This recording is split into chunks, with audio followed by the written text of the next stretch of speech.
So thank you so much to our three of our photographer members, Cheryl Aden, Michael Krasowitz, and Joanne Steinhardt. And Michael's been a member for a very long time, Cheryl, recent member, and Joanne, new member. So thank you all for volunteering and offering your time and your expertise. We are going to be hearing about using your smartphone for social media, and it's going to cover both iPhones and Android. And I'm not going to waste any more of your time. Let's turn it over to Cheryl. Good morning, everyone. I'm going to cover a couple of topics. The first one is how to take photos with the goal of posting them on social media. And secondly, how to use Photoshop Express on your phone to edit and enhance those images. So there's many ways to approach this. I'm sure much of what I say is going to be familiar to many of you, but I'm just going to share what I know and what I do. I'll explain my thinking and my methodology. And I just like to say that the more you experiment and work with your own images, the better you'll be able to create your own methods and maybe even your own style.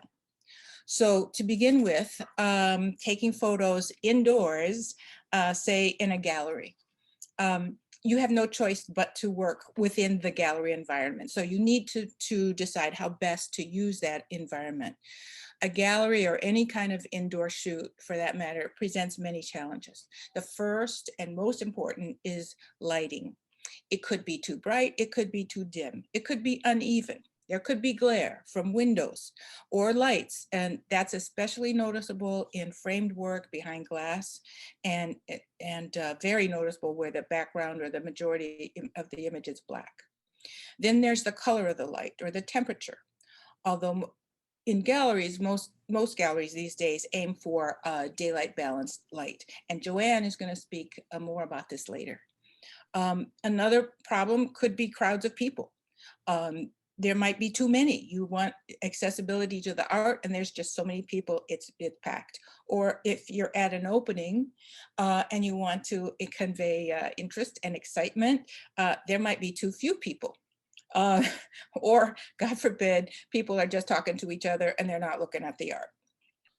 So you arrive at the gallery, let's say it's an opening for a friend or an acquaintance, and maybe a location you've never been before. Or maybe you're just wandering around in Chelsea, happy to be out and about again. The first thing I would suggest is to just scope it all out. Put your phone away, have it close, but put it away. Because hopefully you have time to enjoy the art for yourself. Take it in for yourself, not thinking about pictures or social media or anything else. Just enjoy it. Of course, in the back of your mind, you're kind of taking notes, but keep this to a minimum if you can. Just let the art speak to you. Once you've taken it all in, and now you're going to scope out the actual environment generally. Is there light, natural light from windows or not? Is one side of the room lighter or darker than another? Are there bright spots? Are there dark spots? Most galleries will attempt to have even lighting on the work, but still it can vary. So choose a work that you want to photograph. And very important, I would say, is don't use flash. Just don't use flash. It's just going to create problems. So the light, the biggest problem really is going to be glare, especially on work under glass, as I said, and also on oil paintings because the oil is reflective. So you need to try to position yourself and your camera to reduce glare. However, you should know you may not be able to wholly get rid of it. I will later try to show you some tricks in Photoshop Express to reduce it, but you might have to just live with a portion of it. So move around to aim for the best shot. Take the photo at a slight angle and then fix it later. I think Aunt Audrey talked about this a couple of meetings ago, and I'm going to try to demonstrate that later. So what you do is you take it at an angle where you're not seeing glare, and then you're going to fix it in your app, photo app, in your phone app. In some apps, there's also a way to reduce or augment light in only a portion of the image.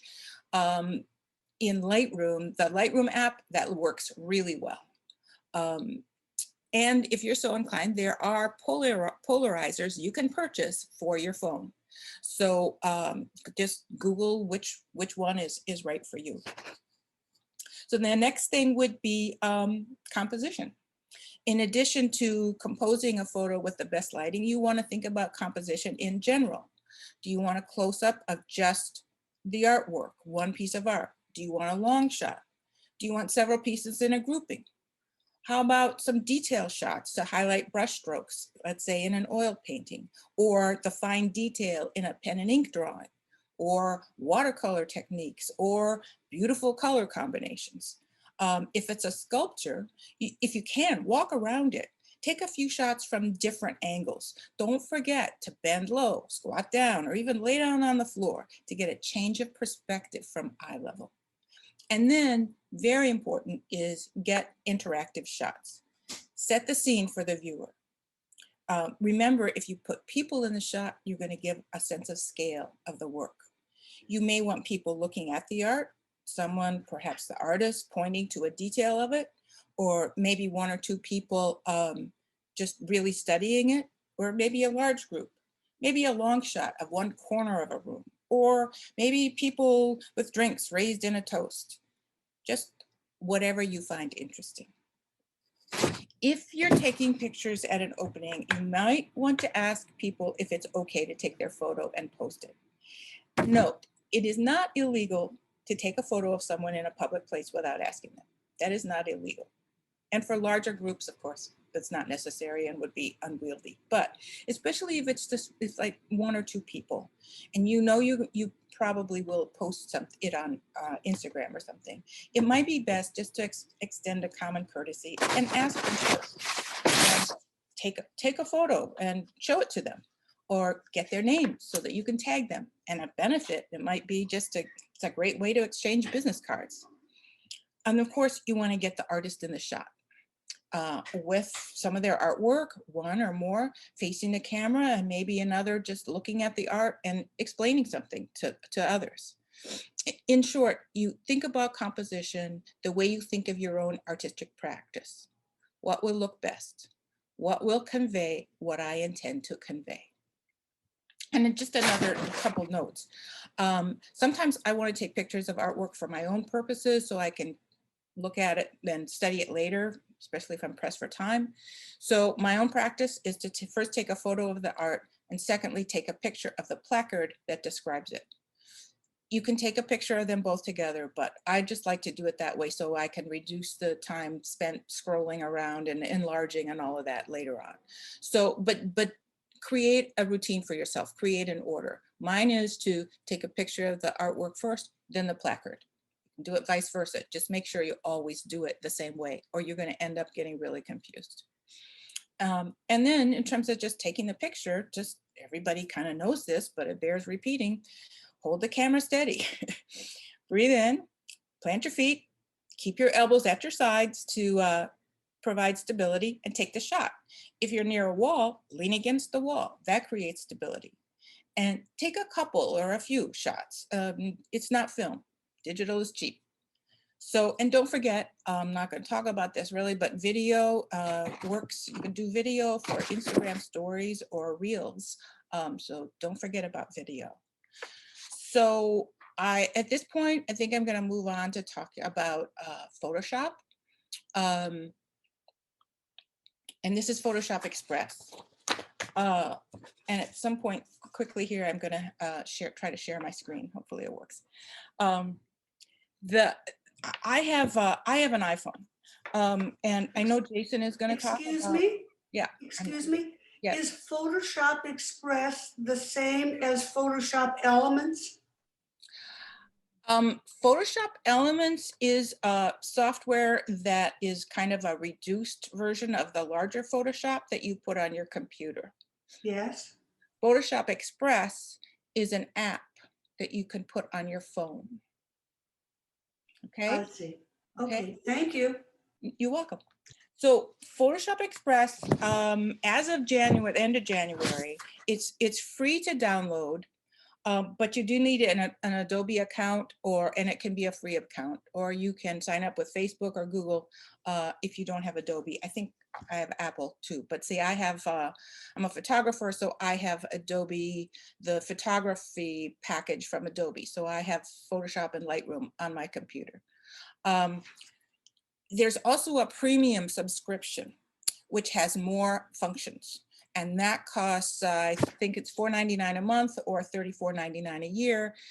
My note says that there's a first year offer of $9.99. So I find it's really worth it. And I just want to say it too, in talking about Photoshop Express, the presentation that was given like a couple of meetings ago that Pearl did about editing within your iPhone, I thought was very good. So a lot of what I'm going to talk about kind of just follows up on what Pearl talked about, and it's just pertinent to Photoshop Express. I think for the iPhone you need version 10 and above in terms of the iOS system. So I think at this point, I'm going to try to share my screen. So let's hope this works. I'm going to share. I'm going to go here and I'm going to say share. And I'm going to get my phone ready. And I'm going to go here. I'm going to screen mirror. Hopefully this works. All right, you can see that? Stop. Yes, we can see your. All right, why can't I get out of this? Well, the thing is spinning, so.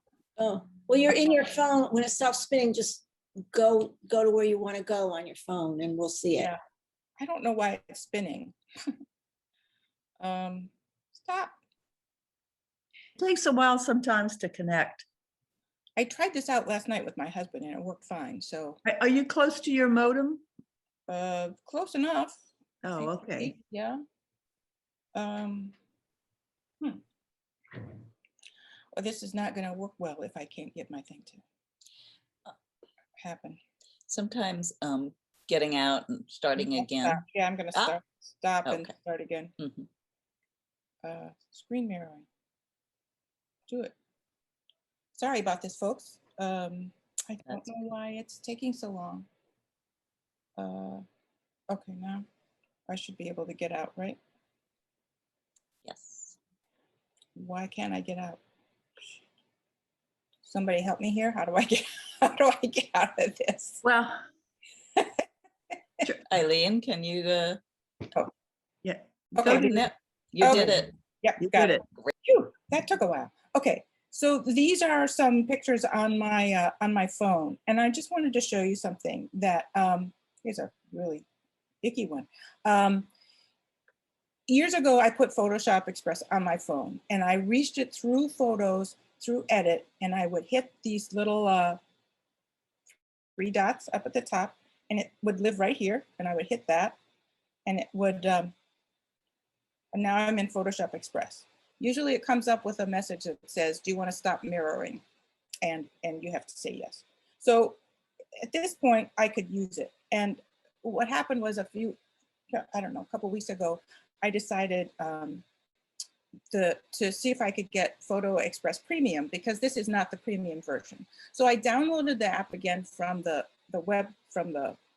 App Store. And what happened was it came up. Now I have a little icon on my phone. So that's now how I go into Photoshop Express. So the first thing you would see, and it's first going to ask you, do you want access to all of your photos? And you have to say yes, you want access, or you have to, but you do want to access all of the photos on your phone. So the first screen would look like this. If I hit recent, I get all of my photos, everything, it's all there. But if I hit albums, now what I've done within Photos, is to create an album specifically for today. So I go into my albums. You can see there's all different kinds of categories. And I see NYAC. And here's my album for today. And these are the photos I'm going to work with. The first thing that, and I know Mike Krasowitz is going to talk about this too, is don't overdo your edits. Be true to the work. You want it to reflect what the art looks like. This is a quilt, actually, by a woman named Vsco Butler. It was on exhibit just before the pandemic started in February in Harlem last year. You can see if I scroll out, you can see the beautiful, beautiful stitching in there.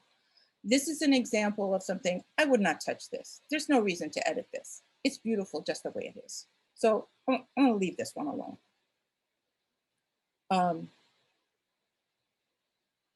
And then I'm gonna pick this one. Now this one, I hope a lot of you have seen this one. This is Brick House by Simone Lee. It's at the kind of the top of the high line. It's beautiful. I just love this. So the first thing you can do, if you like, you see this little wand at the top. It's called Auto Enhance, and you can hit that. It turns blue if it's on, and it turns white if it's off. It's a toggle. You can go back and forth. A lot of times what you might want to do is just hit it and see if you like, Photoshop Express is making this decision for you, what it thinks you want to do. Most of the time, it's not what I want to do. So I don't really use it very much, but you can start with it and, then tweak things from there. But one thing I want to point out at the bottom here, along the bottom, themes, I don't use at all. It's not really for artists or photographers, but looks are really filters. And I usually use normal. Here's in basic, this is normal, but there's a lot of different choices, a lot of choices.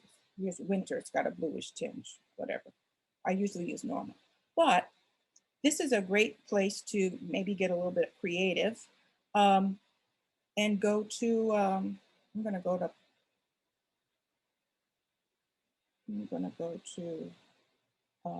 there's a lot of different choices here, but I'm gonna go to black and white. And again, within black and white, there's a lot of different choices. I'm gonna hit pinhole because I think that's kind of cool actually. But the filters are purposefully excessive and they can make your photo look really over-processed. So, use them with care, okay? And this slider here affects the how much it's actually gonna apply this filter. So I don't know, this one, I kind of like it. I kind of like it like that. But for now, I'm gonna get out of this. I'm not gonna. I cannot see this bar that you are showing where you can intensify or not. It's right underneath the photo. It's right. You see that moving? Yes, it doesn't appear in my phone. I don't know why. Oh. You mean when you're trying to edit something? Yeah, I download the app that you talked and I have the same page that you have, but I don't see this bar. Are you in Oh, look? it's here now. I'm sorry. Got it? Thank you. Okay, no problem. Okay. So I'm just going to back out of this. I'm not going to save any of these. I'm just going to say don't save. So the next thing you want to do down on the bottom is crop. There's a lot of different things you can do in crop. This is myself at an event where my photographs were shown. You see basic down here. If you hit basic, you get a lot of different aspects, ratios, 5:4, 10:8, 6:4, 7:5. But a really cool thing is there's one right next to it is social media. So you can just hit social media, Instagram, I want it square. Obviously I already did it for that one. But I could hit stories. There's Pinterest, there's Twitter, there's Facebook, all kinds of different ones here. So I think that could be really helpful for people. You can also size for print or digital ads. not going to save. The next thing within crop, I'm going to hit crop, right? If you want to do an unconstrained crop, you can just start moving it around right now, right here. No aspect ratio at all, just move it around. And for this one, you know what? I kind of have this idea. I like this guy, he's a friend of mine actually, in the hat, looking at that, right?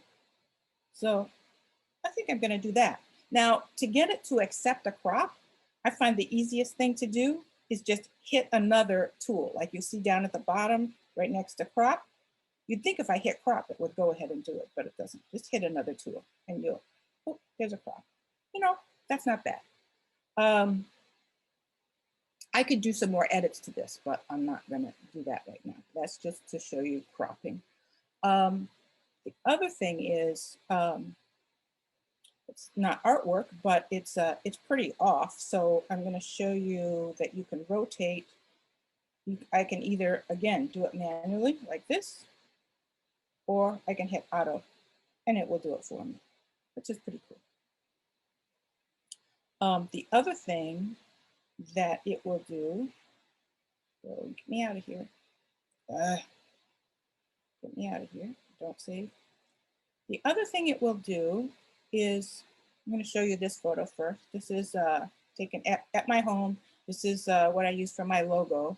You can see, as we were talking about before, there's glare in that because of the glass. So what I did was I took it as at an angle, right? And there's no glare, or at least very little. And I'm going into crop, and then I'm going into transform. Now within transform, there's full auto, balanced auto, vertical, and horizontal. Full auto will sometimes give you just wacky result that you don't want. Balanced auto sometimes works better, but I'm just going to try and do it myself and hit horizontal. And I'm going to do this just to see if I can make it look a little better. I'm going to pull this in, pull this in, pull this in. That's not bad, but I think I also need to straighten it.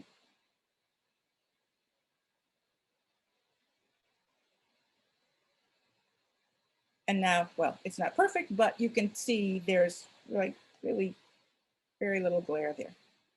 So the transform tool can be your friend sometimes. Then we get into things like adjustments. This is kind of the fun part, really. This is an example. This is my husband, Larry, Rushing with a young woman at an opening, one of his exhibits. And it's kind of an example of the artist with someone interacting with the art. So for adjustments, I'm going to try to just quickly buzz through this. We're going to start with light. Obviously, exposure. Light, dark, everybody knows that. Contrast, everybody knows contrast. Darks are darker, lights are lighter. I don't use those too much unless I really have to, but my favorite thing to go to is highlights. And this particular picture might not show this so well, but usually what I'm going to do is I'm going to take down the highlights, because the highlights are the bright areas that maintain detail. So if I move the slider down, I'm going to get more detail in the highlights. If you have, let's say you have a picture of snow, I could have shown you on that other one. You can really see the detail in the snow if you pull down the highlights a little bit. The same thing goes for shadows. Let's say I want to see more wrinkles in his jacket or less wrinkles in his jacket. But you know it's going to affect the whole image, so you have to be careful with that. Favorite one is highlights. Blacks, I sometimes use blacks. Now temperature is light, is yellow versus blue light. And Joanne's going to talk more about this, about temperature. This room, the lighting seems to me like it was kind of yellow. So I'm going to pull this down just a little bit to add some blue. I don't want it to look unnatural, but just a little bit. Tint is green versus magenta. usually you want to stay away from this. It can give you some really, really wacko results, and it's just, my advice is don't just pretend it's not there.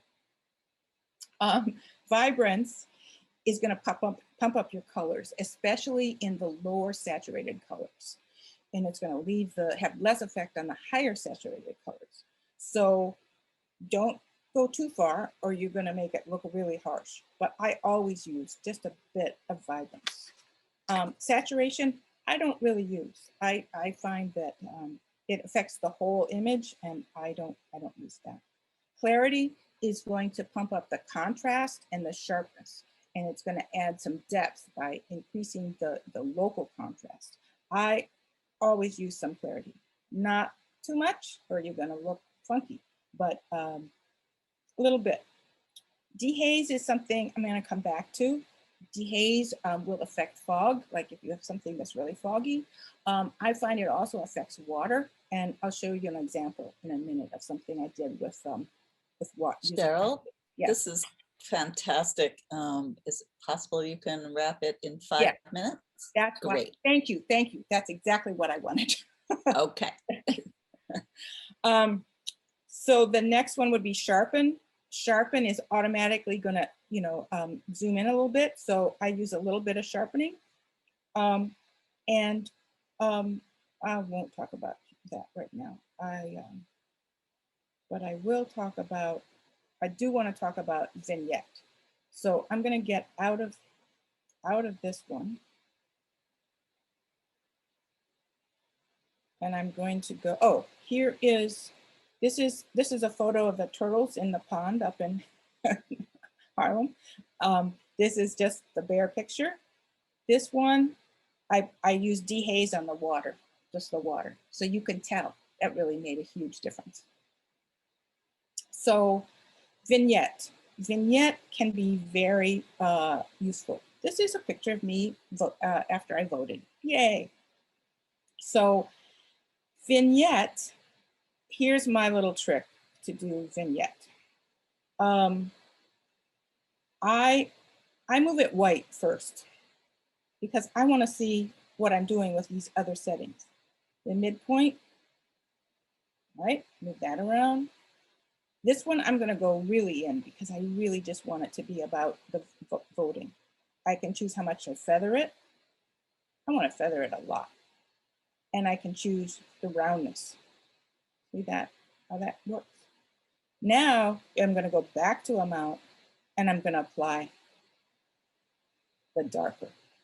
And I can really now zoom in. Look, I'm basically seeing my thumbs and the placard thing that says I voted. That's what I want. Let's see. How do you get into the save mode? There's a couple of ways to do this. I'll show you this. This is an example of a big mistake that I made at an exhibit of Steve Brodner's illustrations. All of this line coming out of, that's Rudy Giuliani, by the way, the full Rudy. You see all of those glare things, and it looks like it's coming right out of his mouth. That was my bad. Okay, that's not going to work, and I really can't get those out. That's not going to happen. So, but let's say I want to save it. I can save it by going. I didn't make any edits to it. I have to make an edit to it, and then it will. All right,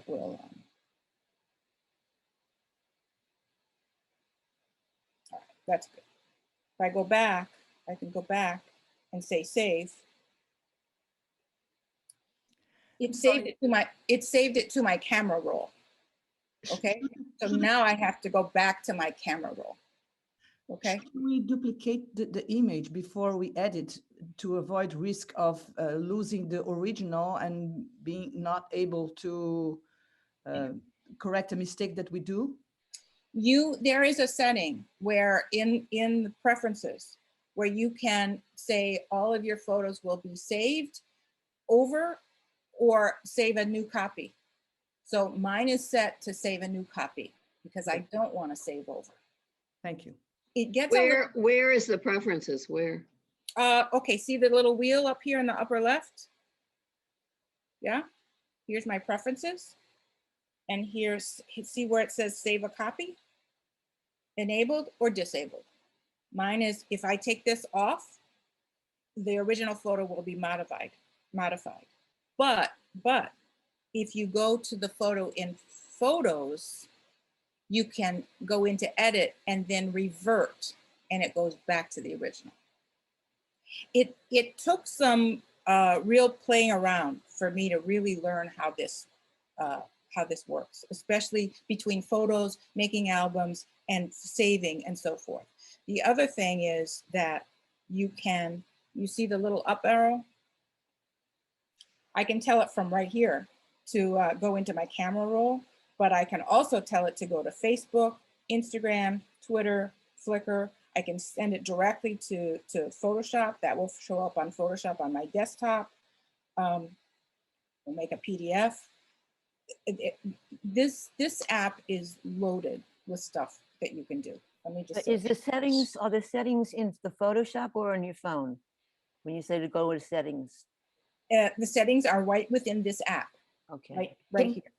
Excuse me, but can you show, like, with the arrow where to find the places to send it?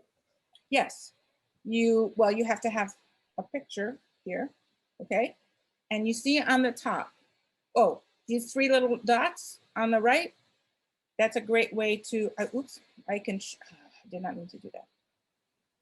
Okay. Yeah. So Was that clear? We couldn't see you pressing the three dots, but you'd press the three dots in the upper right corner, right? that's next to the send icon. Those three dots. Okay, Yes. you see these three dots at the top? Yeah, we can't see your cursor pointing to them, so you have to describe where they are. They're in the upper right. Across the top, there's a bunch of icons, right? Okay. Right underneath how much battery power you have left. Cheryl, this is a great point. I think we have to stop and I'm just going to be showing my phone because I don't have an iPhone, so I can't do that fancy shit. okay. I'm going to go basically a little bit through the Android programming, like you do with the iPhone, just with Android. I'm going to talk a little bit about the DSLR versus the capture you get with the phone, and a few other things about lighting and lighting for texture. The first thing I wanted to share with you guys is this. This is something I spent 15 bucks on. I bought it on Amazon, and this is a gray card, 18% gray, a black card, and a white card. When you're photographing your work, you know, you're photographing in all different lighting situations, and you're photographing with a phone. So it's not like the same as a DSLR, because a DSLR shoots what's called a raw file. A raw file, you can change the color temperature in a raw file. When you shoot a JPEG file, the color temperature, if I can explain that if you want to, will be fixed into the JPEG file, so you can't change it. So what you can do is, if you have this thing and you photograph this first before you photograph your artwork, you can go into your app and play around with the color and then neutralize the color with the images to this white, gray, and black. So your color will be more neutral. Because if you're going to shoot in, like we said, like you're going to shoot in different color temperatures, it can mess with your, your perception of the image and the color. So hopefully this will be okay here. This is an image that I shot with my iPhone. See, I knew it was going to be too light. Let me see if I can darken this. Hang on. My phone is tricky. It tends to be light. Let me see if I can fix this. I'm sorry, guys. I just see how light it is. I'm trying to get it darker, and that's just it might just be this. Unfortunately, this is one of those things that I really can't control.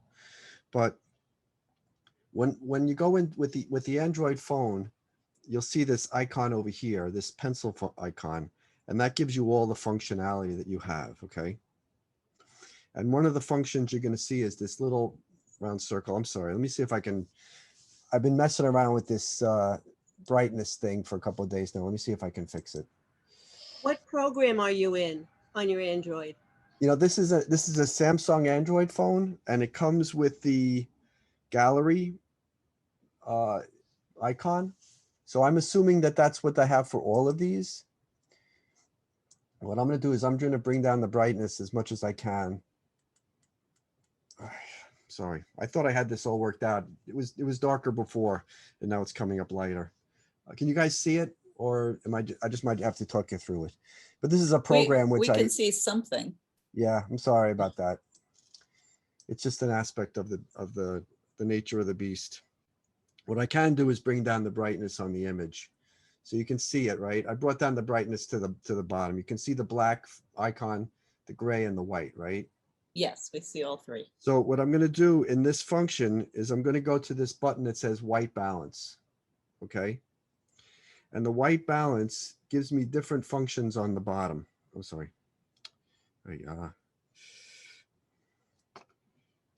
Sorry. Nervous. So over here on the bottom, do you guys have this? I mean, most people should, I'm assuming, have pretty much the same functions on their Android phone. So on the bottom, it has auto white balance, and then it has different functions. It has daylight, cloudy, tungsten, and then it has a thing called degrees Kelvin. Okay. Now on this thing on degrees Kelvin, my medium setting is 6,500 degrees Kelvin. Now film daylight was considered 5,500 degrees Kelvin. It's kind of a mixed bag on that. The thing about this is what you can do is you can move this scale visually. You're looking at the white, and you can move this thing back and forth to try to find a clean white and a clean gray. So if it looks a little warm to you or looks a little cool to you, you can fix that in your mind. Okay, so you can say, well, I like 60 in this particular lighting situation. So what the idea is that you put this gray card thing in your shot every time you shoot, right? And then so that's the first picture. You use this thing, you figure out what your gray is, what you think is neutral, and then when you go to your first photograph, you can use that slider to bring it to the same number. So if you use this thing and you say it's 6,400 looks best to me in this overcast lighting or going through a scrim or whatever happens to be, then you can take that number and apply it to every subsequent picture you take in that space. So that'll give you a sort of a neutral color for all the photographs taken with that lighting situation at that time of day. Sorry, So where do you get this white, black, and gray card that you use as a reference? I bought this on Amazon. It was $15, and there were two for $15. Oh. And it's got this little necklace thing. I mean, if I was photographing work, I would put this in the photograph. So that when I went into Photoshop, I could use those patches to balance the color subsequently. What is that called? Yeah. What's the name of it? Well, it's if you type in 18% gray card, that's this one. That's this gray card.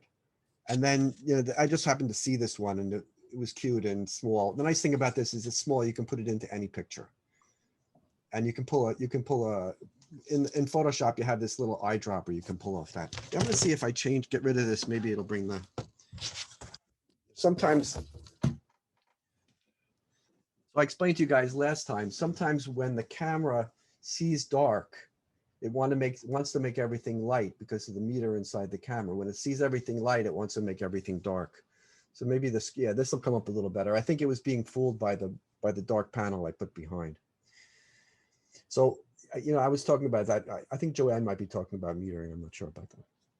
So anyway, this is just a handy trick, and you can put this in your photographs. If you're photographing, anytime you take a picture, if you put this card somewhere in the picture, you can have it as a reference in the future. So if you bring it to somebody, and you know, the thing again is that if you do that off of a JPEG, what the color is doing is the profile that says the color temperature is set into the JPEG, because the JPEG compresses the images and uncompresses it. When you shoot with a raw file, the raw file has all the image data, so you can always recover. It doesn't print it into the JPEG. It keeps it as a separate file, so you can always manipulate the color temperature after the fact. Okay, that's that part. Let's go back here. Okay. So like, here's one of my, oh God, this is terrible. I really thought I had this thing fixed. I bought this special program to make it darker. So I'll make this part fast because it's not a really good presentation. But so this is the original image capture, which is on my screen is very dark, believe it or not. You know, you've got this thing, you've got filters like she was showing before on the bottom. And then this is the part I use mostly. You've got exposure, where you can reduce the exposure or increase the exposure. You've got contrast, which will increase or decrease the contrast. I'll bring the exposure down so we can see it better.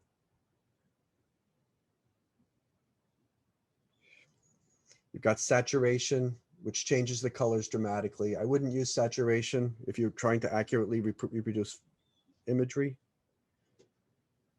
You've got U, which changes the colors dramatically. Again, I wouldn't use that, not for reproducing images, and the white balance thing. The main thing I would do is for color temperature and for brightness.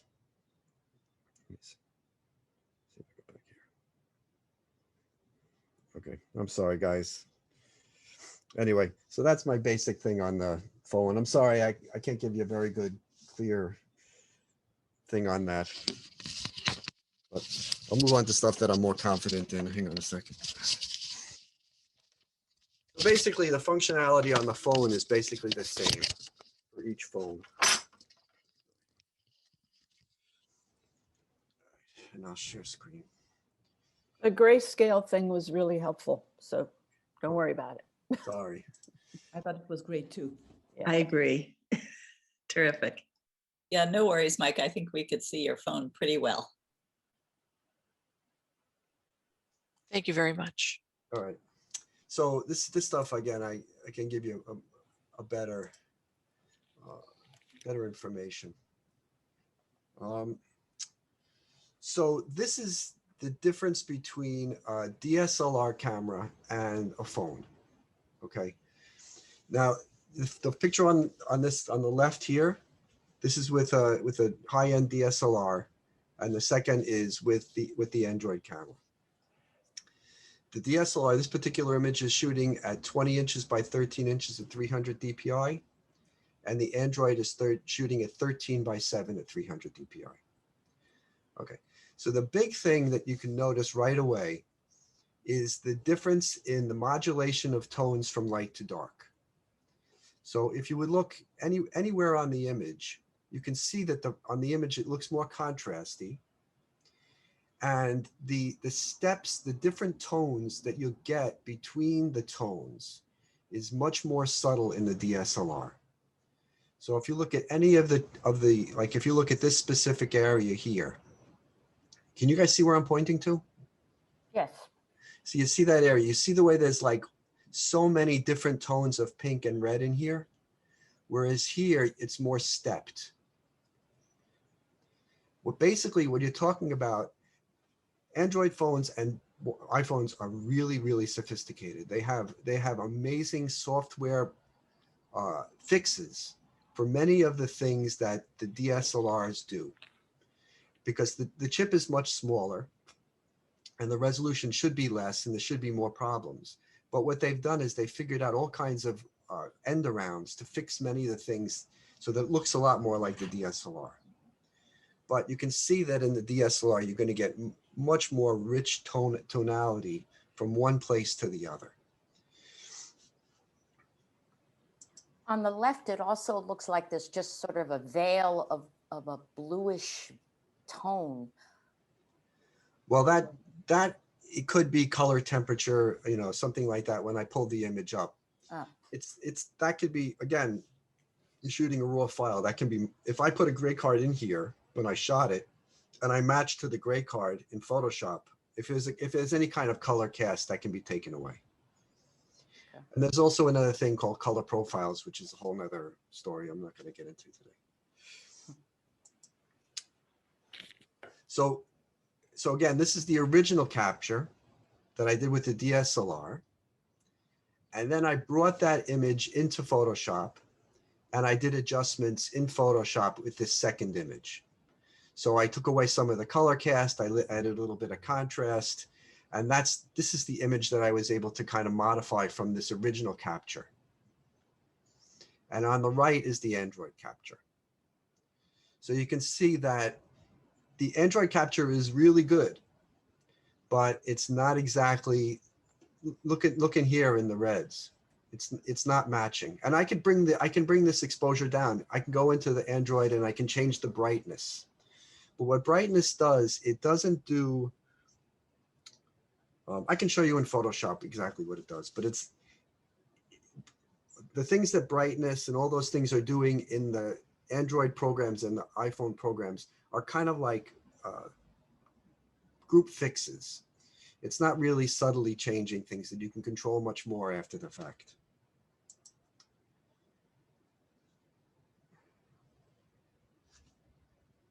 Okay, so this one I wanted to show, this is, I think I talked last time about the fact that when you use a wide angle lens to capture images, they tend to be distorted in phones. So if you were to use a wide angle lens, there's a thing called barrel distortion. Normally the image would like barrel out at the edges. Or if a wide angle lens, it would be distorted towards the edges. And what the designers of the software did is they fixed that internally. So the software in the phones actually corrects a lot for the distortion. So this is a picture that I captured with the Android phone, and the crop is pretty good. You know, I came in pretty close. I shot the image, and it's pretty square. For a wide angle lens, it's pretty square. So what I did was I took this image, and then I just cropped it tight to see how distorted it is, okay? And it's a little bit skewed. You know, the other day somebody was talking about keystoning and using, Android has that too, I'm sorry I didn't show that, but there's this where the image itself is distorted because of the angle of view. And especially if you're photographing something reflective and you don't want to go straight into it, you get this big distortion, and you can correct that. But every time you do that, you tend to distort the image. You're pushing and pulling. In Photoshop, they call it skewing. So this image on the, so if I just brought these in and cropped them, it would have a little bit of this skewing. And again, the internal software in the Android phone and the iPhone is actually fixing a lot of distortion already. So if I was to go in and start pushing and pulling, it's distorting the image. And what I did on this thing on the right is I brought it into Photoshop, and then I used the skew function to correct the little bit of distortion that was happening with the phone. What I would say with the phone is just, what I do is I just crop it. You know, if I lose a little bit of the image, if I'm using it on Instagram or something like that, I just crop it and I go with it like that. You can play, the skewing function on the Android phone does not work that well. So I would do it in Photoshop, and you can play around with it, but to me, it's more trouble than it's worth. That's just my feeling. What you want to do when you shoot the art is try to shoot it flat and square. The more you shoot it flat and square, the less you have to worry about any of this kind of problem with the skewing. So, you know, if you're shooting it flat, try to shoot it flat. If you're shooting on an angle, try to shoot it at an angle. Otherwise, you get that keystoning thing, which you're trying to correct with the phone, which is just more trouble than it's worth. Okay. Now I'm going to talk a little bit about photographing art with texture. If you're photographing art with texture and you're home, and what I would do, first thing I would do is I put it near a window, because the window will be a directional light. I would diffuse that light. You know, some kind of a curtain or sheet, something to make it soft, or an overcast day. Okay, so that's the direction of the light, because you want to show the texture. Put the gray card on your image. Try to do your color balance and get that going, so you know what your color balance is going to be. Then on the opposite side, put a reflector. Because if you just use the window light, you're going to get fall off from one end to the other. So the one side will be dark, one side will be light. You get texture because just the light will create a texture, but the other side will be underexposed. There are ways to fix that in Photoshop, and there's other ways to play around with that. But I would just use a reflector and then visually move it in and out until it looks good. So you're going to get the texture, you're going to get a diffuse light, so you're not going to get a lot of spectral reflections, and then shoot the work. And what I would do is when you shoot it, use your camera. You know, in the camera, there's a thing where there's a slider where you can make it lighter or darker as you're shooting it. Shoot it in the middle, shoot it a little bit dark, shoot a little bit light, play around with it, have a bunch of images, capture a bunch of images, and then figure out which one is the best. You know, this is just, you know, down and dirty. You want to shoot, you want to show the texture.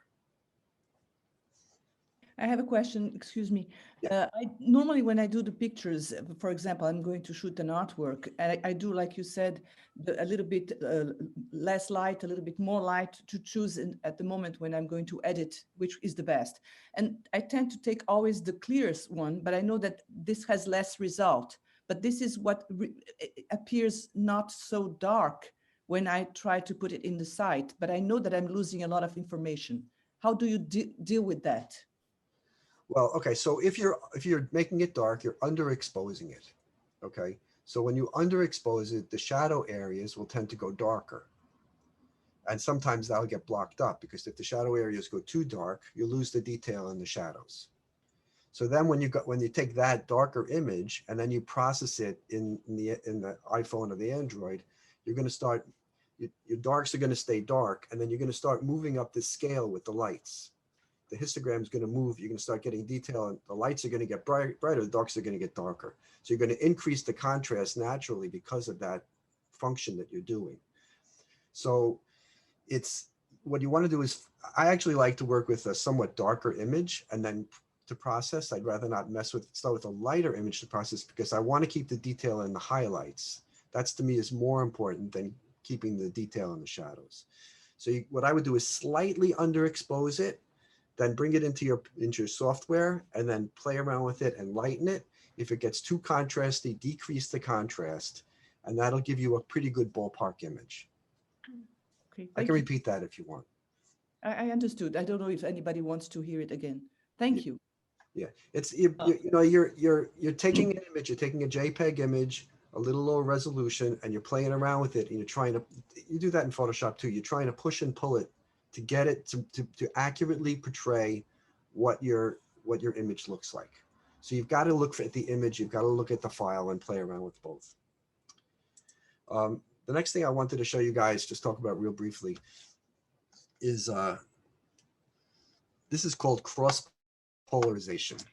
And this is another thing that you know, like if you're photographing artwork that's a reflective surface, it could be an oil painting with a varnish, or, you know, glass. There's a whole nother story. My trick with glass, when you photograph glass and you're in the studio and you don't want to take it out of the frame, is you buy a piece of black velvet fabric, and you maybe tie enough of it together to make like a 4x4 panel of black velvet fabric. Cut a little hole in the middle and stick your camera in there. Hang the fabric across from the painting. So the painting will, the photograph or whatever it is behind glass will only reflect the black velvet. The camera sticks in, you get your lighting off to the sides, sneak the lights in, and then the image will only reflect the black, and you'll get an image with no reflection. That's the easiest way to photograph something that's in a frame. You don't want to take it out of the frame. You'll have a picture that's functional. And again, if it comes out because of that shooting off the fabric, if it looks a little dull, just increase the contrast and the brightness when you post-process it. And that'll give you a usable image. And that's usually, you know, you're not taking it out of the glass. It makes it a lot easier to shoot. But if you're photographing something like a painting that's reflective, there's this thing called cross polarization. And this is technical. This is, you know, you have to have lights, and you have to kind of be willing to put a little work into this. Because basically what you're doing is you're taking your two lights at 45 degrees to the subject. And then on the lights, you put a piece of polarizing film. And that you can buy at Amazon, you can buy it at B&H. It's a little expensive. I just looked yesterday, a piece of polarizing film from B&H is about $70.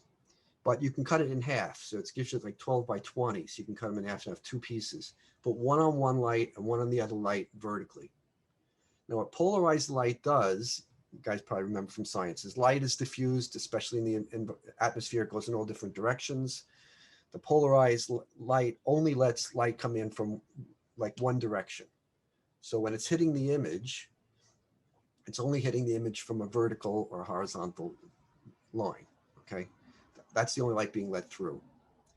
And then what you do is you put a polarizer on the camera. Now, Cheryl said there's a polarizer for the iPhone.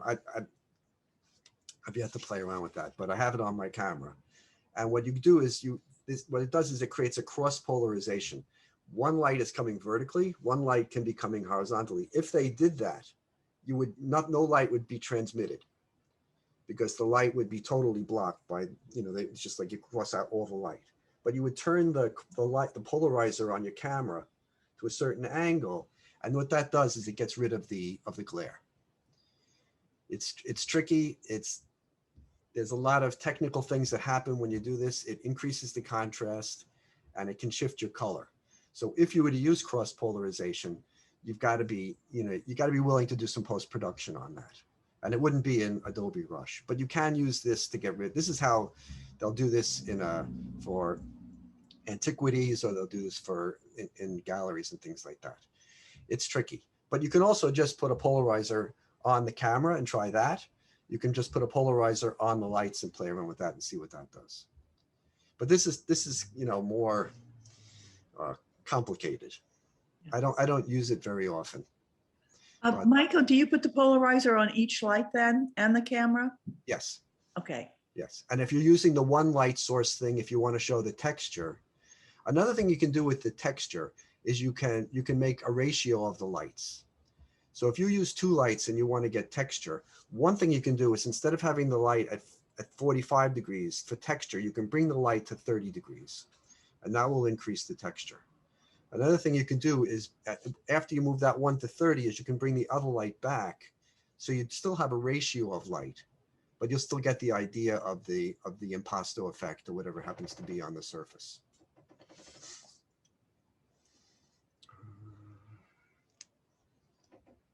For your lights, do you use tungsten lights or color balanced? I personally like to use strobes of some kind, mainly because I don't want any of the daylight in the room to affect the exposure. So if I use strobes, then if I'm shooting at like f16 at 250th or f32, whatever happens to be, it's whatever daylight is in the space is negated. It doesn't have any effect. So Mike? if I use like a light source, if there's daylight in the studio where I'm shooting, if I'm going to somebody's place to shoot, and there's daylight, I have to worry about the daylight exposure and the color temperature of my lights. And when you have two Michael? different color temperatures, that's one thing. Hold that, Marianne. Hold that thought. Michael, just want to tell you we have 5 more minutes for your presentation. Are you done with I see you stopped your screen share. I'm open to questions. I'm done. Or Okay, so I just like to say, if you're using gels with tungsten, they can burn. You have to be very careful to keep them away from a hot light. I have a good story about that. When I was I do too. when I was an assistant, we did something for Minolta, and we went up to their warehouse in Minolta in upstate New York, and we were photographing like 50 copiers, this giant set. And we built a gigantic scrim above the lights. We had like 30 very, very large strobes on battens above this thing. We built a scrim, we had diffusers, and we put these color gels on all the lights. We were young.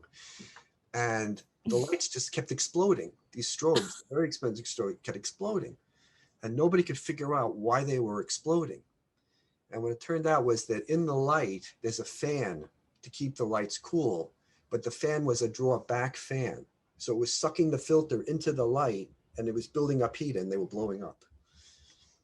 So we just kept, it was just, anyway. Okay, so Michael, I'm not sure we can do this in just a few minutes, but someone has asked if you could tell what each icon on the Android is, a very basic question.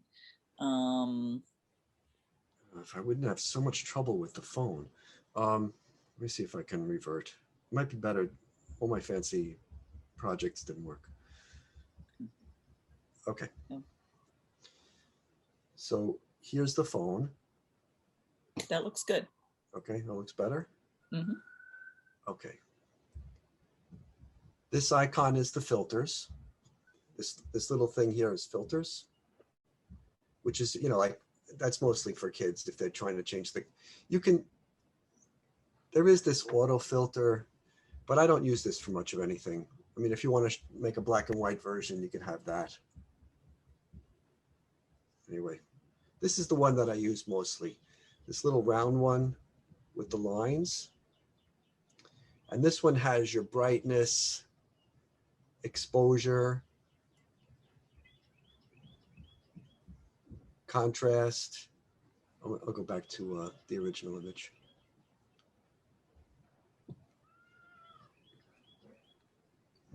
So here's your slider. You can increase the contrast or decrease the contrast from here.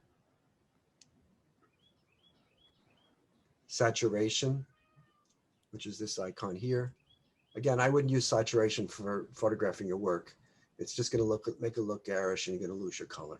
If anything, you want to have an effect, you can use desaturation. This is for you. Again, you know, it's kind of shifting everything green or orange or red. It's not really giving you a correct color balance. It's not doing anything to correct your color. And then this is the one that's the white balance, which is this last one here. And that's got all the different icons over here. This is for cloudy day, tungsten. Tungsten is 3,400 degrees. It's balancing for a kind of reddish light. Overcast overcast is, I'm trying to what the color temperature of that is. Daylight is 5,400, and I'm not sure exactly what color temperature does. I mean, the one for cloudy is. I think it brings it down to like 4,800 Kelvin. Again, Michael, how do you change the DPI setting in the Android to get high res? I don't know. Okay. I don't know that actually. I don't know if You it has a mentioned high that res. you got 300 DPI on a photo, but I don't think we can even do that with the iPhone. Well, I converted it. Oh. I'm giving you that number based on when I took that Android image into Photoshop and I converted it. It was 72 DPI at so many pixels. And when I converted that to 300 DPI, that's the size of the image. But the thing to remember about that is that the chip on a phone is about this big. And the chip on a DSLR is about this big. So what they're using, what Android and all these things are doing is they're using software to enhance the image. So originally the older phones, the biggest problem was noise in the shadows. So when you had a small chip like that, if you shot in low light, the shadows would be very grainy. And what they did is they came up with a software fix for that. They came up with a software fix for the distortion as well. But you can't kind of beat the bit depth you're going to get with the larger thing, because basically it's photons coming through something, through a lens, and it's going onto a screen. So the screen is going to record, you know, what it sees. So, you know, maybe I'll let Joanne go and. Okay. Thanks so much, Mike. This was great.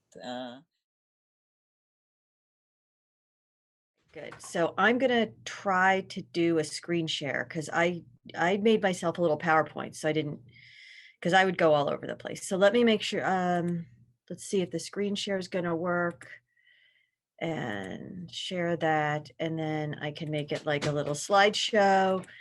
And did that work? Can you see it? Yes. Okay, great. Yes, it did. So when we kind of divvied this up, I got the tools. So I more tools. So I'm going to talk about some like apps and lights, editing, and like how to hold your stuff still when you use your stuff. So I can only share what works for me. You'll see that like Cheryl will talk about some stuff and Mike will talk about some stuff, and it's one of those things you could probably put 10 photographers in a room and we'll all learn something from each other and we all just sort of make it our own. I agree. We are in the world of the digital. So it's not like you're spending 3 days setting up a studio for one 8x10 image that's going to take you 5 hours to produce, and you're going to put it on a densitometer. You're going to find a hair in it, and then you're going to have to go back and do it again. So we are in the days of digital, and it doesn't take a lot of time or effort or money to just play with some of this stuff. And that's, I think Cheryl and Mike have said pretty much the same thing. Just, you can't hurt it. You can always duplicate your image and mess with it until it does what you want it to do. I've had a lot of people ask me, what's my number one sort of tip and trick to take great pictures with your phone. And besides playing with the buttons and seeing what technically works for you, I just treat my phone like a professional camera. Anything that I would do with my professional camera, my medium format, large format, or DSLR, I think the same way when I use my phone. I position my body the same way and I think the same way. So that's a little bit that's the approach I'm going to take to the rest of the stuff I'm going to show you. If you have an iPhone 11 and up, you have great editing capabilities on it. You don't have as much as you would have in the Photoshop Express. And you can push it further, but you have a tremendous amount of stuff you can do without extra apps. If you have an iPhone 11 or older, you may need a couple apps to get you to the same editing capabilities. And once you get good at your iPhone 11 or up with the stuff that's there, and you kind of are thinking to yourself, gosh, I wish I could do fill in the blank, or I want to do this to my image, then absolutely get the higher end apps and absolutely bring in Photoshop and absolutely go there. Because that's when you know you need those capabilities. And ask Mike anything about Android. I don't know about it. I've actually never been helped one. So Mike, all you. The apps I use or have explored, some of the ones that I have or my friends are using. Snapseed is one that a lot of my teacher friends use. It tries to rival Photoshop. It has a fewer capabilities. A lot of my teacher friends use it because they have their students download it for free. It offers some additional tools that photos don't have, but again, not as robust as Photoshop, but a really kind of good intermediate, completely free, no upsell. There's not an additional anything with that. Pocket meter. Mike mentioned light meters. So we're going to talk about light in a minute or two. I still use a light meter many times. And the little, Mike had the black, the white, and the gray card. The pocket meter is really great because it's purely informational, and you can actually use it to set the settings on your phone to the gray card right before you shoot. And that way you have the opportunity to potentially move it out of the image or take one with it in, and then use your pocket meter to understand what your light is looking like right there, and then move it out.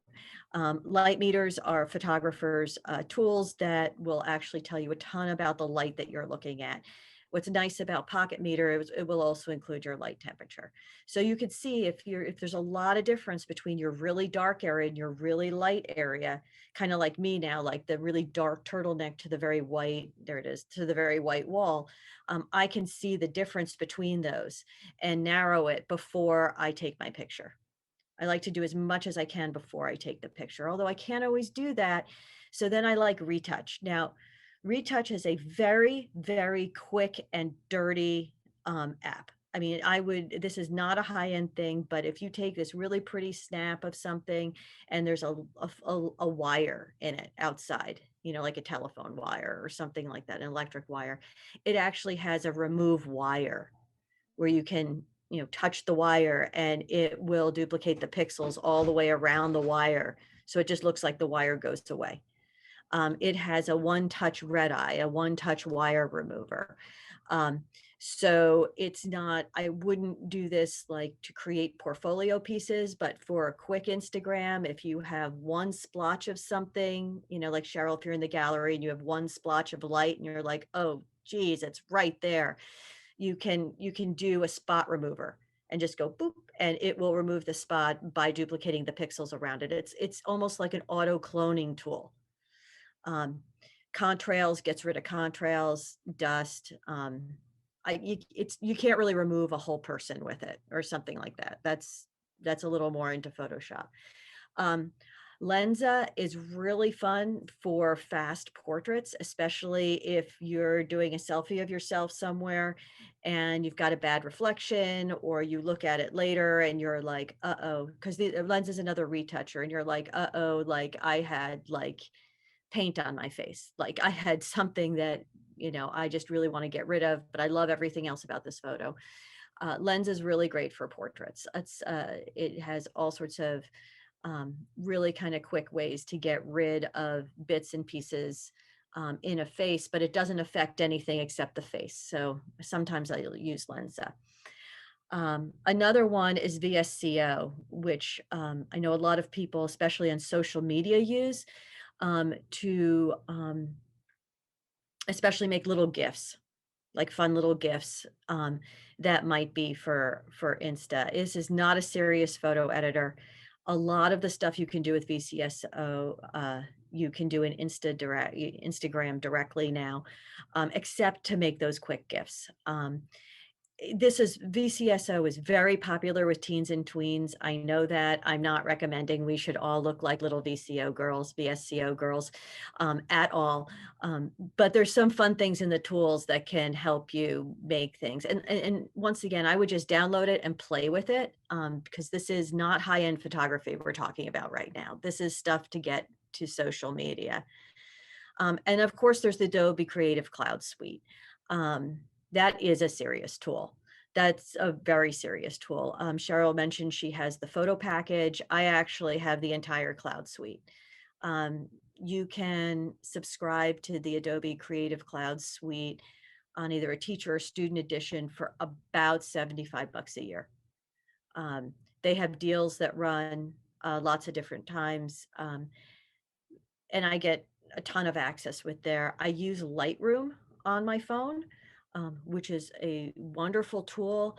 And it means I can integrate, I can do some very heavy editing on my computer with Photoshop, and then I can grab that into my phone and I can post from it. I can also grab stuff that's on my phone through Lightroom app and bring it into the Creative Suite. So it's a really nice conduit. Plus Lightroom, at least for me, is I find it a great way to organize my photos as well as edit the photos. Lightroom's a really nice tool on the phone. But then again, we're all really talking about how to get to results. We all use our different tools to get to the same end. And these were the ones I preferred or I use.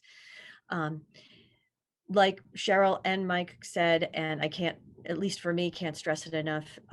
The photo that you're taking when you photograph a piece of your artwork is not the artwork itself. You're taking a picture of the artwork. So you don't want to manipulate it. You won't want to have a curator or a buyer surprised by what your work looks like because it looks so different from your photograph. So like pumping up colors or having it too contrasty or losing details is a problem.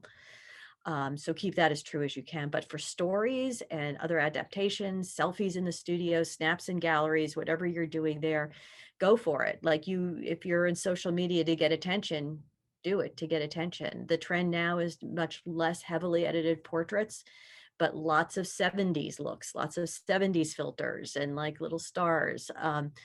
Blurred video captures. I hate them personally, but like they're very hot now. Like they're getting just a lot of attention. Lots of color blinking. And anything that's hot on Instagram this week might not be next week. So if you're really sort of interested in that, I'd follow one of the Instagram blogs or one of the rooms on Clubhouse or something that talks about, or Google, this hot on Instagram this week, if that's your goal. And for me, at least, image making is all about whatever goal you're trying to achieve.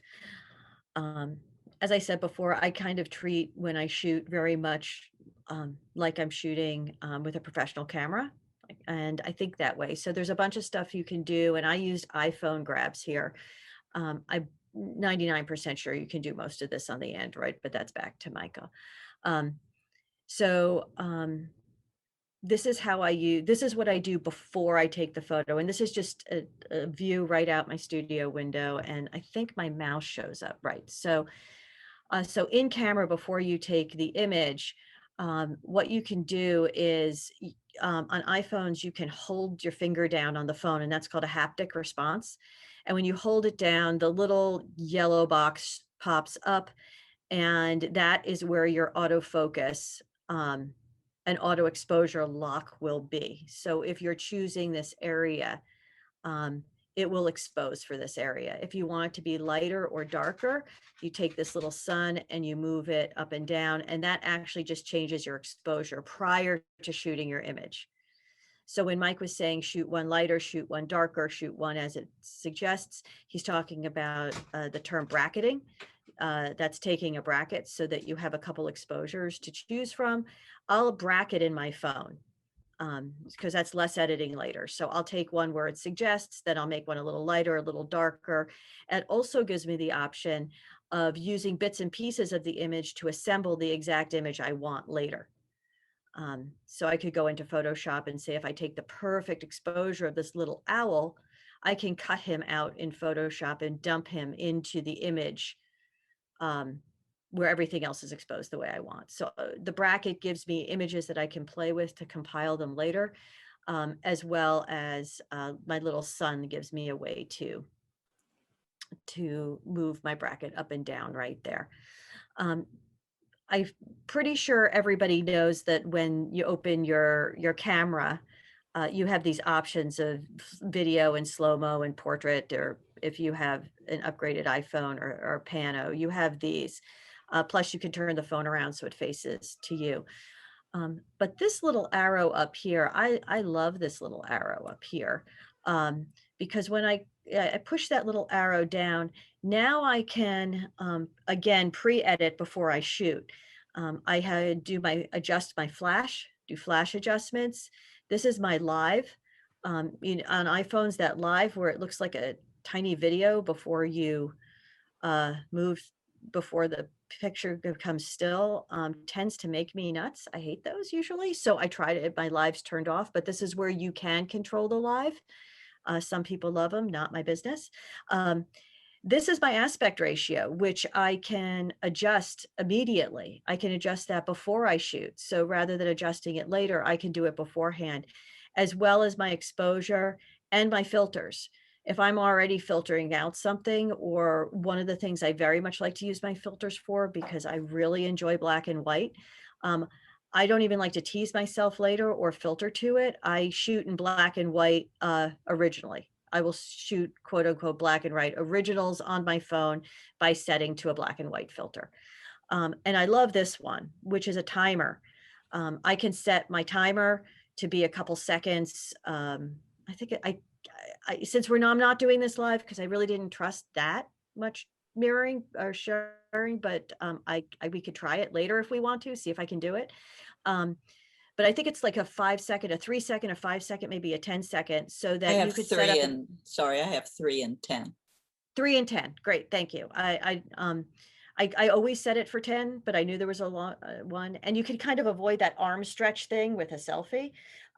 You can also set that if you want your image, if you don't want to touch your camera, your phone camera, so that you don't get any wiggle. You get the steadiest camera possible. So I always leave it to 10 seconds, hit it, then back up, stay away from it, and let it take its picture.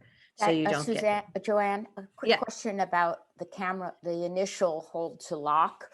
Yes. To get that yellow square, are you touching the picture or are you touching the dot, the white dot?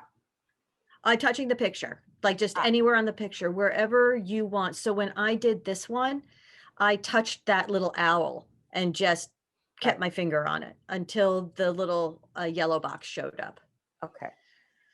All right. So you're not, because I noticed when you touch the white button, something else happens. The picture, a timer begins at the top. Right. That's a shortcut to get to the timer. If you click and hold, because that white dot is actually your quote unquote shutter release. Right. Okay. So if you, again, another haptic response is if you just touch it and hold it, don't pick your finger up, the timer will show up. Right. That's a quick way to get to the timer, or a shortcut. And how do you fix that time that shows up? Or that one I think is whatever your default setting is. I think that timer might show up as a 3-second one. I don't use that one as much because I use the little arrow and I pick my 10 seconds. Right. Okay. Thank you. You're welcome. So, I mean, those are some of the quick things that you can do before you take the picture. But then, of course, as we've seen with other people, there's a ton of stuff you can do after you take the picture, right in Photos, right in the photo app. So I think most everybody knows this one. You know, you open your photos. Cheryl already stepped us through this kind of beautifully. And then you have your image and you select your image. This is just one I took on my studio table. And then when you're right in Photos, there are these 3 things at the bottom. This one, the first one to the left, this little sun weird dot thing, is your adjust. Here are all your adjustments. You've got your filters. Here are all your filters. As both Michael and Cheryl said, I'm not a super fan of the filters. They are somebody else thinking for me, and I like to control my own images. So, but sometimes they are really kind of quick and dirty ways to pump something up and get it out onto social media. This one I love. I use this one a lot. This is the crop. So just the way Cheryl was showing you in Photoshop Express, which is you can do more there for sure. You can go further. But again, for your quickest sort of already in your photo, here's your crop. This is your adjustment for, or here, you can hit them. That's your tilt and shift, they're called, adjustments where you can tilt it and shift it. And make your lines straight, whether or not it's an image on a wall that you've taken at an angle, or a building or a tree. Maybe you want it more angular than it is or less. That's where you can adjust that. It's something called, it affects something called a Schleimflug, which is the name of that keystoning effect. And what I really like in here is you've got this, which looks like it's just your different crops, which it kind of is, but you can, when you hit it, you get all of these different aspect ratio crops. If you haven't quite hit it beforehand, then you can do your flips and your rotates and your straightens. And again, not as many tools as you could do in Photoshop Express, certainly not as many tools as you could do in Photoshop itself, but enough to get you where you may want to be with your photographs. But the most important thing I think that everybody keeps bringing up is light. Oop, I hit the wrong thing. So lighting's really important. And at least for me, that's really all a photo is light. So the better you can control it and the more you can adjust it, the better decisions you can make about what you want your photos to look like. Our brains are amazing. They adjust to light. So what the light is around us isn't really the light that we're seeing, which is why that little white card, black card, and gray card can be so helpful. Those can't trick you can't trick Photoshop. It is either white, black, or 18% gray. But your eye can see it very, very differently. The phones, like Mike said, do a really, really good job of mimicking what they think you should see. But then again, in more extreme situations, and especially when it comes to the subtlety of our artwork, where we're making such careful decisions about our color, we want to be able to control that. We want to control how people see our work. So this is what they've been talking about, the color of light. Light is measured in temperature. It's measured in a temperature scale called Kelvin. The Kelvin scale is a broad scale. And what you can see in that image to the bottom, that's everywhere from 1900 K to 10,000 K. And your eye perceives all of those as white. if you don't see them next to each other, every last one of you will see all of those as white light. But your camera won't, and your phone won't. And your phone will attempt to adjust. It will decide what type of environment you're in and then attempt to adjust it. So when Mike says he likes to use strobes to make sure none of the daylight that might be in his studio seeps through, he is right. He is right. He doesn't want that sort of bluish tint that comes with daylight that we find so comfortable. This is also where the terms of rose-colored glasses come, how that beautiful rosy light will pump up how colors look, but that might not be true to your artwork. There's all sorts of Kelvin temperature things that you can find online to give you an idea. I think the most important thing to understand, or that I use with colored light and the color of light, is to make sure when you're correcting or when you're shooting light, be aware of the color of the lights around you so that you can fix it. And don't mix them ever. If, like, I have a tiny little studio, there's 3 windows in here, there's a ton of sunlight that comes in, but I've got this nasty little old chandelier up here that has the very, very orangish, pinkish lights you will ever see. So I never have that on when I'm taking pictures of work that with light coming through the window. Because I'll never be able to correct that light. And Cheryl was mentioning that, like when she said, absolutely, positively don't touch the red, green, or whichever one it was, because that creates something called cross curves. You'll make yourself crazy. The work will never look right. And it's because it can't correct for the difference between those light sources. And in a cross curve, in the color world of cross curves, that's when you just give up and you do it again. Because you're not going to fix that. You're not going to fix that. I hope that was helpful. I hope it didn't get too technical. Some of this stuff is super technical, and I know that's hard, but I think light is really important. So that's what not to do with light. These are some of the things that I use that, like, I think, how can you control your light? Strobes are great. A lot of us don't have them, especially if we don't have access to that equipment. So I love my ring light. Most ring lights come, I've got mine kind of up in the corner over there right now. I can turn my computer around a little bit. Nope. And it is all the way up there. Joanne, should we stop the screen share so we can see that actually? Oh, I'll turn it around in a minute then. No, Okay, I'll good. wait. That was just, okay, I'll wait and turn it around. Sorry, I didn't realize that was happening. So so I got a ring light. It wasn't expensive. It was probably about 75, 80 bucks. It's pretty stable. I don't knock it around a lot. And it did come with that orange filter, so that if you're doing a lot of conferencing, it gives you that sort of more natural tungsten based light that most people are used to with their desk lamps. That's what a desk lamp is. I also have a large pop-up softbox, which is basically this wire thing that folds up to be about, a circle about like that. I pop it up and I put stuff inside it. And I pump a whole bunch of light around the outside of it. And it gives a very, very broad, diffused light base. Again, I'm careful about what lights I put out around it. I have a friend of mine that does pottery. All her pottery is about yay big. We always use the big 60-inch softbox, and we put it outside. We wait for a really bright day outside. We put it outside.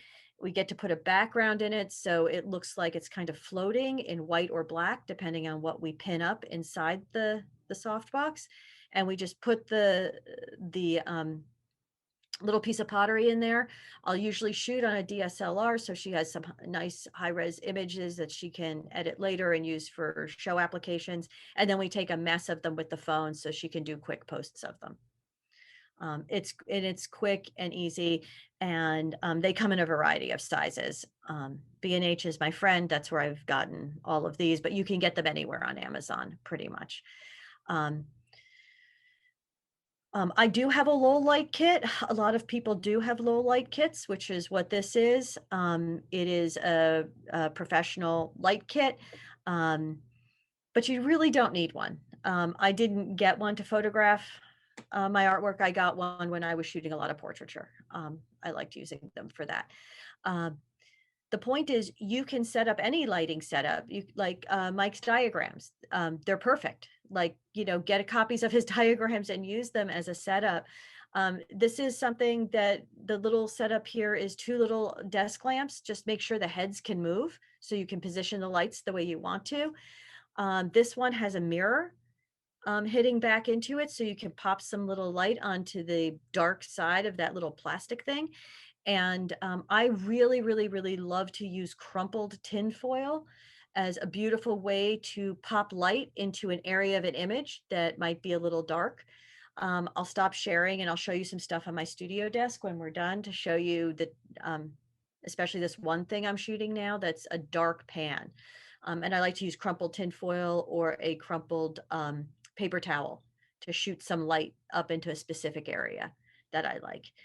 Again, just make sure if you're using those 2 little desk lamps, make sure you're using the same type of light bulb in each of them, and ideally from the same package. I don't like it when one bulb is older than another bulb in my house. I can see a difference in that color. It makes me nutty. So when I change one light bulb, I change them all. Support tools. These are great. I use an articulating arm, which is also behind me. You can see a little bit of it right here. This is my articulating arm. In fact, it is this one. And it works just like an architect's lamp, except I can clip my phone to the end of it and hold it really nice and stable. But that's also why I like to use the timer, because it does get a little bit of a wiggle. So I like to use the timer so that the wiggle sets down. And it's like having another set of hands. Plus this one, the little clamp comes on and off super easily. So I can take it out of the studio and watch videos while I cook or watch a cooking video. The head of it, there's 2 different heads that came with it. One can hold an iPad, one can hold an iPhone, or a tablet and a phone. This is a Jobo, J-O-B-O. It is a tiny pocket tripod. Mine's about this big. They make big ones and little ones. They can wrap around things. I keep that in my backpack all the time, so I can put my phone in it and get a nice stable image from a very different angle if I want to. I can put my phone down really low without me actually laying on the ground all the time. And then the last part is I have a remote control for my phone, which is really handy. I have a remote control for the camera, so I can push it and be away from the image, and I can step back and either be in it, or I can step back and be able to see a wider view of what I'm taking a picture of while I'm taking it. And I love using remote controls. And the reason I use all of these is, again, back to the beginning, where I just treat using my phone the same way I would as a professional camera studio, as using my camera as a pro. So this is an idea and I'll show you more about the photo setup stuff. I put a couple stuff up in my studio, but here is the setup. And it's not glamorous. This is my kitchen, because I didn't have enough room to photograph this in my studio. So it's a step stool. It's a nasty step stool. I use it as a drilling base. So most of the top is just holes drilled through it. This is the articulating arm. There's my phone. Here's a ring light, because that was the easiest way for me to do it. The reason my phone is not mounted in the middle of the ring light is because they're not designed to be used this way. And if I put the phone in the middle of the ring light, I will take pictures of the feet of it. And I don't really want the feet in my image. So I use the arm to position the camera separate from the light. And this is the still image that came from this setup. You'll see this has a piece of metal under it. That's because I was using it to take the time-lapse video as well for Instagram, and I starch these pieces so they turn into paper. And I'll stop sharing and show you what that piece actually looks like in person. I can pull that right off the wall. So the first image I took was just the fabric laying on the black. It is a old scrap of a theater curtain, a black theater blacking that I got from Rose, which is out in, I guess, Jersey City somewhere. They have scrap piles of fabric. I got a huge scrap of a theater curtain for about $6. And for that $6, I got about 200 feet of it, but it's only like 4 feet wide. It was the trim off of a curtain. So that's what that is. Then I put the metal down and I left the camera and everything in place. Then I did the video. And that's kind of how you get that consistency. I can stop sharing, and I hope that was helpful. Oh, it's terrific. All right, so here's, I can ask questions, but let me show you this. Here's the arm. Hold your questions. Oh, Let's finish. So, right, here's the arm. I'll get out of the way of this. So, right, because it's more interesting than I am. Okay, so here's a little bit of what's going on in here. Sorry for the mess, just a lot of work. Here's the arm. There's the dog, super sorry. Here's the arm. Here's the super black pan that I've been needing to photograph, but it has this really light thing that sits in it. This is going to be a pathway that sits in it. So that's why I'm really careful to balance my lights, and I'll take a little piece of tinfoil and crumple it up and throw extra light up into the pan so that the pan and the foresheet will have a similar lighting. And the last thing I'll grab is that starching thing, which you can't see. The next video of it, they turn into paper. So that's what you were seeing, in case the video itself was confusing. This is a rag that it's almost a consistency of paper, and that's what that starching does, which is why I put it down on the metal to dry. And I think that's about it. I know I went really fast and I left it was really technical, but yeah, there's embroidery hoops on let's see, what else are people asking? Yeah, there's embroidery hoops on the chandelier. That's, I use the chandelier to store things. That's part of my storage methods. So yeah, there's a lot of interesting stuff up there, and I embroider things sometimes. Yeah, his name is Riley. He's great. He's with me all the time. He's usually under my feet. No, the temperature on the light ring, is 5,500 degrees with its bright filter. And I have to bring it down to 3,200 with the other filter. Either way, it's never really going to match daylight, because that temperature of daylight, the reason Michael said that there's like a range in daylight is because depending on the time of day, sunrise is going to have a different K than sunset. And like, it's very, very foggy and nasty out today. So this is going to have a different K than a bright sunlight at noon would have. So that just matching to sunlight based on Kelvin only is a little dangerous if you're going to try to do that with your lights. So yeah, I wouldn't count on trying to match anything to daylight, because that can change, actual daylight, because that can change minute to minute. What else did somebody say? Where can one buy the arm for the phone? B&H. I would guess B&H has it. I got that one on Amazon. I actually bought 2 or 3 and then returned 2 or 3 until I found one that worked for me. I think the right tool is the one that works for you. You know, I tried a bunch that didn't work for me, so I sent them back. Fran has a great one. You basically need to be a strong man to move it. But like for what she uses it for her setup, it's perfect for her setup. I need to move mine a lot. I move mine to a lot of different setups. She uses hers for something much more fixed. So mine is a flexible gooseneck, and I use it for teaching mainly, but what you have, I think, is great for doing photography.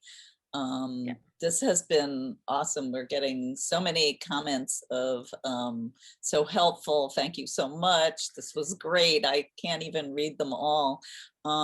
We have just a few minutes left for questions. Yeah, Joanne, this was great. Wait, hold your questions because quite a few people put their questions into the chat and have been waiting patiently to get their questions answered. So Joanne, we're going to remove the spotlight from you for a moment, and we've got Great. questions for all three of you. So I'm going to, segue from Joanne back to Cheryl because we had a couple of questions here. So thinking about Cheryl's talk now. Cheryl, someone asked, you mentioned dehazing water in one shot. How do you apply a filter to only a part of a photo? That is something that is under select tools, under adjustments. And I purposefully didn't talk about that because I just felt we just did not have enough time. I think that it works. It's a little clunky actually in Photoshop Express, but you can highlight or mask, the background or the subject, or you can create your own and then apply changes to edits to just that portion. So in that one I showed you of the turtles in the pond, I darkened the concrete and just to darken it, and then the water I dehazed and then saved that. So great, thank it's in you. select tools.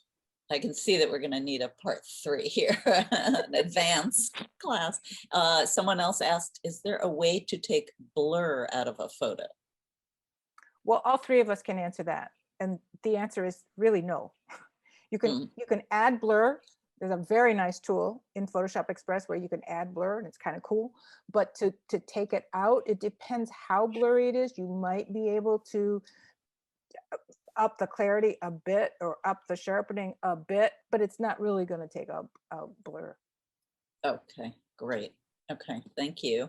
Cheryl, the last question for you is, someone would love to know where you store, organize your finished photos that you edit on the phone in relation to other photos you have on the computer. Do you keep separate or combine them in some way? I keep all my iPhone stuff is on in Photos on my desktop and in my phone, obviously. The stuff that I take with my DSLR or my Sony, I keep in a separate hard drive, a portable hard drive, and I'm using Lightroom and Photoshop on those, and they don't end up usually on my phone at all. So it's really kind of separate depending on what it is. Great, thank you. That was very clear. And thank you again for your presentation. No problem. So Mike, we have a few questions for you. What are you using as the comparison to find the neutral? Are you matching the photo to the actual gray card? Color is a tricky thing because yes, you can definitely take the gray card and compare it to the image on the phone. But what I was saying is what I do is I go to the automatic setting and see what the color looks like. And then if I use the card, I'll take the card and then I'll visually decide what I think the color should be based on what I see from the screen. And then I compare the two. So if the automatic looks a little blue and the other one I have is a little warmer, I can adjust it that way. Because whatever you're looking at the image, you're looking at it in no light in your room, you've got a light on in the room, everything is changing the color temperature that you're seeing. It's all perceptive. So yes, you can compare it to the card. You can also compare it to the painting. You just take the painting and take the picture and look at it in automatic and say, how does the color look? Is it a little cool? Is it a little warm? And then adjust that way. It's subjective and it depends on the lighting in the room. You put a tungsten light, like a incandescent light in your room, your painting is going to look more warm. If you use daylight in the middle of the day, it's going to look a certain color too. So it's very subjective. I'm working on now a thing called where you could take a picture of a color chart and it photographs all these different colors and it makes a profile for your computer, and you neutralize your monitor, you neutralize your camera, the whole bit. And even at the end of that, after 20 minutes of this professional talking about how to accurately do color, he still said, you know, I've got 6 different whites and I have to choose, I have to visually choose which one I like. So even though he got all this technical scientific stuff, there was still that little bit where he said, well, you know, the eggshell white's a little nicer, it's a little warmer, it makes it look better. And that's what he goes with. So unfortunately, color is that somewhat subjective. And every screen is different. You know, I'm looking on my screen, I see one set of colors. Depending on how your screens are set or what kind of screen you have, it's going to change the color too. And it goes for printing as well. So if you go to printing or if you go to any other process, it's also subjective, and there's color gamuts. Each paper will have a certain color gamut that you can reproduce. Whereas, you know, on the screen you're seeing RGB color, and when you're printing, it goes to printed colors. That changes too. Right. Sorry, it's a tough question to answer because it's very subjective. Okay. And then in the setup that you had, the reflector that you used, was that a professionally bought a certain professional reflector, or was that something homemade? Well, I have professional stuff. I have a big 4x8 scrim that you stretch a fabric on and that you can put right against there, and you can put against the light stand. That's one thing you can do. You don't have to do that. You can take a white sheet, you know, if it's pretty new and pretty white, and just drape it over something and use that. So there are down and dirty ways. The thing that you want to remember is you want your lights to be, the light itself to be bigger than the image you're photographing, right? So if you're photographing a painting this big and your light is too close, the light is only going to cover this much of the image, and you're going to get fall off here and here. So if that's the case and you have a big painting, bring your lights back. If your reflector is too small and it's only reflecting back into so much of the image, you're going to get dark top and bottom. So bring that reflector back. If you bring it back, or make that reflector bigger so that you're covering the whole image. That's for like photographing work from an angle. Because if you don't, you're going to get fall off, and that you're going to notice. You're going to notice dark corners, and that you won't be happy with. Great, thank you. Oh, I think one more question is, how far should the black velvet be from the art? Is that? Oh, if you're photographing a reflective surface, Mm-hmm. you know, I tell you, when I use that, I usually photograph student artwork for a museum, and I'll get like, I do like one basic setup, and we're just putting one piece up after the other. And what I'll do is I'll keep it, you want to keep it far enough away because you're kind of going to skate your lights in, instead of like putting them at 45 degrees because you have this velvet background, which by the way, I bought at Rose Fabric, which is a great place. I turn the lights, instead of 45 degrees, I turn them like 90 degrees from the wall. So they're just kind of skimming the surface of the painting. And then I'll zoom in on the object. So it depends on, you know, where the fabric is, depends on the size of the fabric you have, if you're using the camera, you know, if you can zoom in, you know, when you zoom in with the camera, you got to be careful because it's not an optical zoom. It's a digital zoom. So you usually don't want to mess with that. So if you move the camera in, you want to make sure the fabric covers everything that's reflecting, because you don't want it to be too small, because then you get reflections of what's behind you on the edges. Excellent. Okay, and we do have some more questions for Joanne as well. Let's see. Joanne, there used to be a square choice for aspect ratio when shooting in the camera. What happened to that? I think you showed that in your talk, but you can repeat. Nothing, it's still there. You just, you have to dig for it a little bit more in the more upgraded ones. That's with the little, if you use the little down arrow before you shoot, you know, the up arrow, and you make it a little down arrow, you'll be able to go to crop, and then you can choose your aspect ratio, and you can shoot directly into square there if you want to. Great. Okay. When using 2 desk lamps, how many watts should they be? Doesn't really matter as long as they're the same. I have 100 watt on my desk there. Again, you're just going to be adjusting for that exposure. You tend to want to have more light than less. I wouldn't use, 10 watts, but there's no reason to have a huge amount of light pumped on there. You don't want to blow out, meaning put too much light on your object. You can always bring it down. It doesn't really matter as long as they're the same. Okay, the same. Is there any suggestion for whether to choose Apple Photos or Photoshop to edit? Any rule of how to choose from them? Is that for me? It seems to be for anyone, but you can answer that, I guess. Jump in, anybody that wants to. Photoshop is, that's what I was raised on a long time ago. Like I used to teach Photoshop for Adobe. It was just, it's the big bad boy.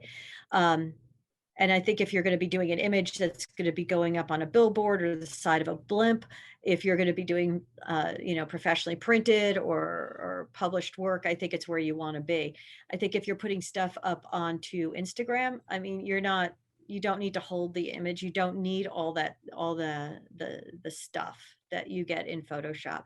That being said, Photoshop is my default. There's a lot of other data I can access about my photos and a lot of other stuff I can do with them. Talking about adjusting my gammas and adjusting my, I can just go into curves and I can type in a lot of my adjustments instead of relying on my eye. And you can do that in Photoshop where you really can't do it with the other apps. That being said, the other apps are great. They could get you really, really, really far, really, really, really fast. And even without an app, just using what's in Photos can get you really far. So I think you choose the right tool for your purpose. If your purpose is Instagram, stay in your phone. That's good advice. Do you have your phone right there? Someone's asking if you could show again, where is the down arrow on the iPhone? Oh, yeah, I think that the one that shows you how to get to the ratio adjustments and all that. I do. So my phone's right here. Can you see it? Sort of. Look at all those reflections. Right. See that arrow right in the middle? You open your camera, see that arrow? You tap that one. I don't have an arrow there. Do I have an older phone? Is that why? What phone? You might have an older phone or an older version. Yeah. I'm not sure the version I have. Yeah. I don't see it when I open my camera. You can look up online, find out what version of iPhone you have and just do a Google search and you can find all the settings online. So one last question and then we have to wrap, but thank you all so much. Do you apply metadata on your phone pictures with the Lightroom app? That is the question. Oh, maybe it's how. Oh, she wrote hi. How do you apply metadata on your phone pics with the Lightroom app? Is there a way to apply metadata on your, or is it automatically included in the picture when you take it? I don't know. Copyright information. Oh, copyright. Don't you have to do that in Photoshop? Yeah, no, I don't know how to do that. I don't do that there, but I just opened it and now I'm looking to see if there's somewhere in the settings. That would probably just be a Google. Cheryl, do you know? Yeah, I'm poking around in there now to see if I can find it. But then again, I'm a button pusher, so just I would either just go ahead and poke around or Google for that one. Yeah. That one I'm not sure. Great. Okay. Thank you so much, Joanne. Thank you. Cheryl is answering and her Cheryl? microphone's off. Oh, Cheryl, can you turn on your? I was just going to say, I know that you can, in Photoshop Express, you can apply a watermark if you want to watermark your images, but that's not what you're talking about. You're talking about metadata. So I don't know. I'd have to look that up myself. Okay, great. So we just had 3 wonderful presentations. I would like to thank Joanne and Cheryl and Mike and